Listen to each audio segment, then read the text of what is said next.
वफाकी हुकूमत का सूबों से पेट्रोलियम मसनूआत पर सब्सिडी में हिस्सा डालने का मुतालबा। वज़ीर आज़म शहबाज शरीफ की ज़ेर सदारत आला सतह इजलास, अस्करी क़यादत, वफाकी वज़रा और चारों सूबों के वज़राए आला की शिरकत, मुल्क की कौमी सलामती और खित्ते की मौजूदा सूरत हाल पर तफसीली मुशावरत, खित्ते में कशीदगी के पाकिस्तान की मईशत और तवानाई मंडी पर मुमकिन असरात का जायजा। वज़ीर आज़म ने किफ़ायत सारी इजलास में गुफ्तगू करते हुए कहा, वफाक और सूबे जो तरक्याती मनसूबे रोक सकते हैं रोक दें। पाकिस्तान जंग रुकवाने के लिए कोशिश कर रहा है। नायब वज़ीर आज़म इसाक डार और फील्ड मार्शल आसिम मुनीर कलीदी किरदार अदा कर रहे हैं। आबना हुर्मत से 2 तेल बरदार जहाज़ों की आमद में नायब वज़ीर आज़म और फील्ड मार्शल की काविशें शामिल हैं। मौजूदा सूरत हाल में सबसे बड़ा चैलेंज गरीब और आम आदमी को तहफ़्फ़ुज़ देना है। इशराफिया को इसार और कुर्बानी का मुज़ाहरा करना होगा। वज़ीर आज़म से बिलावल भुट्टो ज़रदारी की मुलाकात। वज़ीर आला सिंध सैयद मुराद अली शाह भी मौजूद हैं। मुलाकात में सूबों के तरक्याती फंड से मुतल्लिक बातचीत की गई।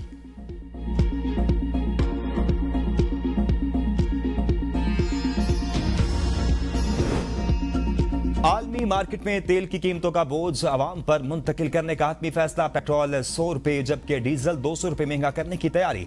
नई कीमतों का ऐलान कल से किया जाएगा। वफाकी हुकूमत का आम सब्सिडी की बजाय टारगेटेड सब्सिडी देने का मंसूबा। मोटरसाइकिल और रिक्शे के लिए पेट्रोल पर टारगेटेड सब्सिडी देने की तजवीज। इस वक्त हुकूमत पेट्रोल के फी लीटर पर 105 रुपए 37 पैसे लेवी वसूल कर रही है। हुकूमत ने मार्च में पेट्रोल पर लेवी में फी लीटर तकरीबन 21 रुपए का इजाफा भी किया। To hit them extremely hard over the next 2 to 3 weeks. We're going to bring them back to the Stone Ages where they belong. In the meantime, discussions are ongoing. Regime change was not our goal. We never said regime change, but regime change has occurred because of all of their original leaders' death. सदर Trump का Iran जंग जारी रखने और ज्यादा शिद्दत से हमले करने का ऐलान। डील न होने पर ईरान के तमाम बिजली घर उड़ाने और पत्थर के धोर में धकेलने की धमकी। कौम से खिताब में कहा कि हदाफ के हुसूल तक ऑपरेशन अपैक फेरी जारी रहेगा। 2 से 3 हफ्ते में तमाम फौजी मकासद हासिल करेंगे। हमने ईरान की नेवी एयरफोर्स को मुकम्मल तौर पर तबाह कर दिया। ईरान के एटम बम बनाने की सलाहियत भी खत्म कर दी। कासिम सुलेमानी को निशाना न बनाते तो खित्ता ज्यादा खतरनाक होता। वेनेजुएला के बाद हमें मशरिक वस्ता के तेल की जरूरत नहीं रही। ट्रंप का बगैर सवाहिद ईरानी हुकूमत पर 45,000 मुजाहिरीन के कत्ल का इल्जाम। ईरान जंग में 13 अमेरिकी फौजियों की हलाकत का इतराफ। इसराइल, सऊदीया और खलीजी ममालिक को मुकम्मल ताउन की यकीन दहानी।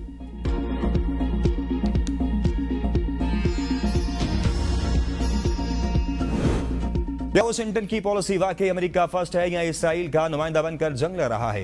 ईरानी सदर डॉक्टर मसूद पेज़ेशकियान के अमेरिकी अवाम के नाम खुले खत में सवालात। कहा, इस जंग से अमेरिकी अवाम के कौन से मफदाद हासिल हो रहे हैं? क्या ईरान की जानिब से कोई हकीकी खतरा मौजूद था? इसे मुल्क को पत्थर के दौर में वापस भेजने के दावे अमेरिका की आलमी साख को बेहतर बनाते हैं। ईरान ने कभी जंग का आगाज नहीं किया, हमेशा हमलावरों का डट कर मुकाबला किया। ईरान को खतरा बनाकर पेश करना हकीकत से मुताबिकत नहीं रखता। ईरान की अमेरिकी अवाम से कोई दुश्मनी नहीं। अमेरिकी अवाम घड़ी हुई कहानियों से हटकर हकीकत देखें। वज़ारत ख़ारजा के तर्जुमान इस्माइल बकाई कहते हैं, जंग मुज़ाकरात और जंग बंदी के शैतानी चक्कर को बर्दाश्त नहीं करेंगे। जब तक हमले जारी रहेंगे ईरान जवाब देता रहेगा। इसराइल के गलत अंदाजों की बुनियाद पर अमेरिका जंग में शामिल हुआ। अमेरिकी सफारतकारी पर अब दुनिया में कोई भी भरोसा नहीं करेगा। ईरानी अवाम भी पहले तजुर्बे के बाद अब अमेरिका से बातचीत पर तैयार नहीं।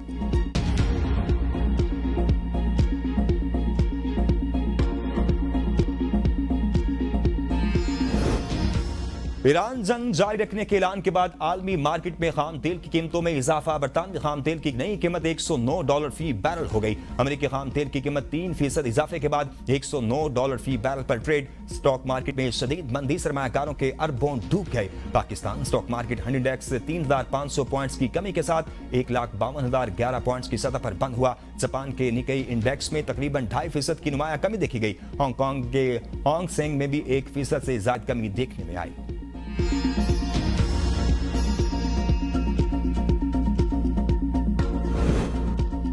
ईरान का मुत्तहिदा अरब अमारात में 37 अमेरिकी फौजियों को हिराक करने का दावा। तर्जुमान ईरानी फौज का कहना है कि अमारात में खुफिया मकाम पर जारी अमेरिकी फौजियों की मीटिंग के मकाम को हदफ बनाया गया। खलीज फारिस में इसराइली हुकूमत के तेल बरदार टैंकर एक्वा 1 को भी निशाना बनाया। हमले के बाद इसराइली ऑयल टैंकर में आग भड़क उठी। ईरानी पासदारान इनकलाब के अमेरिकी और इसराइली सन्नती मराकिज पर मिसाइल और ड्रोन हमले। ईरान के इसराइल पर जवाबी हमले। तेल अबीब में मकानात और गाड़ियों को नुकसान पहुंचा। खतरे के सारन सुनकर बंकर्स की तरफ दौड़ने वाले 6 इसराइली आबादकार भगदड़ में जख्मी, एक हलाक। اسرائیلی فوج کے تہران پر شدید حملے، سرکاری انفراسٹرکچر کو نشانہ بنانے کا دعویٰ۔ تہران پر اسرائیلی حملوں میں ایران کے سابق وزیر خارجہ کمال خرازی اور اہلیہ شہید۔ تہران میں صدی پرانے طبی تحقیقاتی ادارے پر حملہ، ایران نے پاسداران کا سخت رد عمل، کہا صنعتوں کو دوبارہ نشانہ بنایا تو اگلا رد عمل زیادہ دردناک ہوگا۔ امریکی اور اسرائیلی حملوں سے تہران میں 33,000 گھروں کو نقصان پہنچا، 1,869 خاندان اس وقت رہائش کے مسائل سے دوچار ہیں، 1,245 خاندانوں کو شہر کے 23 رہائشی کمپلیکسز میں منتقل کر دیا گیا۔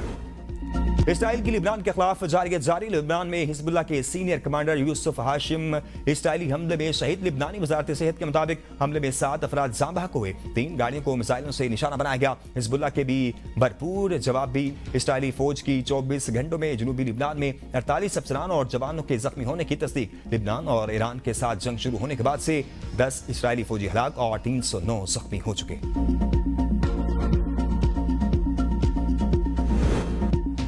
پینٹاگون کا مشرق وسطی میں مزید جنگی طیارے بھیجنے کا فیصلہ، نیو یارک ٹائمز کے مطابق A-10 حملہ آور طیاروں کی تعداد دگنی کی جا رہی ہے۔ یہ طیارے زمینی افواج کو قریب سے فضائی مدد فراہم کرنے کی صلاحیت رکھتے ہیں۔ امریکی فوج نے صدر ٹرمپ کو ایران میں 1,000 پاؤنڈ کے آپریشن کا منصوبہ پیش کر دیا۔ مقصد ایران سے تقریباً 1,000 پاؤنڈ یورینیم قبضے میں لینا ہے۔ مشن میں بھاری مشینری اور کھدائی کے آلات کو خصوصی پروازوں کے ذریعے متعلقہ مقام پر پہنچایا جائے گا۔ پاک سرزمین ملک دشمنوں کے لیے تنگ، شمالی وزیرستان میں سکیورٹی فورسز کی کارروائی میں 8 خارجی ہلاک، پاک افغان سرحد پر خارجیوں کی نقل و حرکت بروقت ٹریس کر لی گئی، ہلاک خارجیوں سے اسلحہ اور گولہ بارود بھی برآمد کر لیا گیا۔ افغان عبوری حکومت سرحدی نظم و نسق یقینی بنانے میں ناکام، پاکستان کا افغان سرزمین دہشت گردی کے لیے استعمال نہ ہونے دینے کا مطالبہ، صدر وزیر اعظم اور وزیر داخلہ کا سکیورٹی فورسز کو خراج تحسین۔ وزیر اعظم شہباز شریف نے کہا کہ ملک سے دہشت گردی کے افریت کے خاتمے تک جنگ جاری رہے گی۔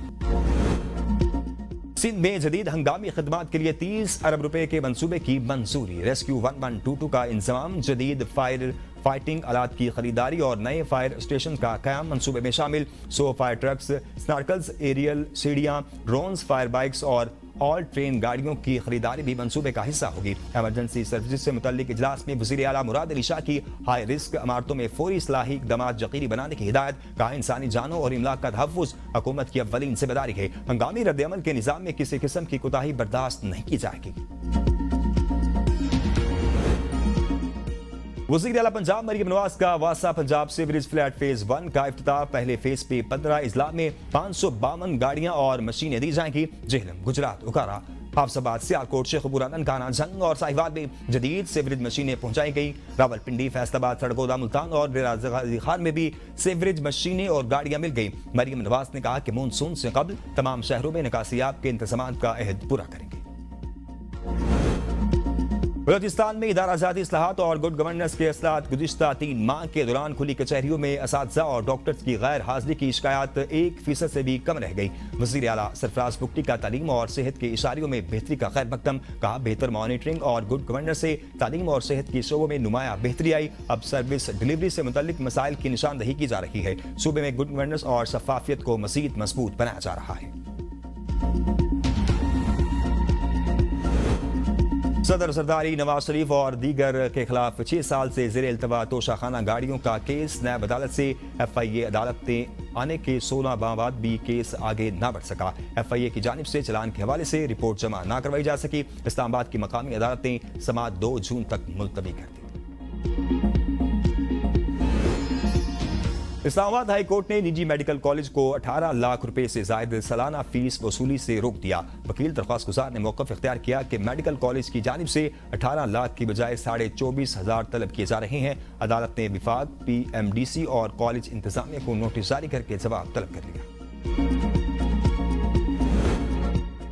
مظفر آباد میں لوکل گورنمنٹ فنڈز کیس میں اہم پیش رفت، سپریم کورٹ نے اسٹے برقرار رکھتے ہوئے ہائی کورٹ کو 7 اپریل تک فیصلہ سنانے کی ہدایت دے دی۔ سپریم کورٹ آزاد کشمیر نے بجٹ 2025-26 میں مختص تقریباً 5 ارب روپے کے لوکل گورنمنٹ فنڈز کے ٹرانسفر، استعمال اور اجرائی کی عبوری پابندی عائد کر رکھی ہے۔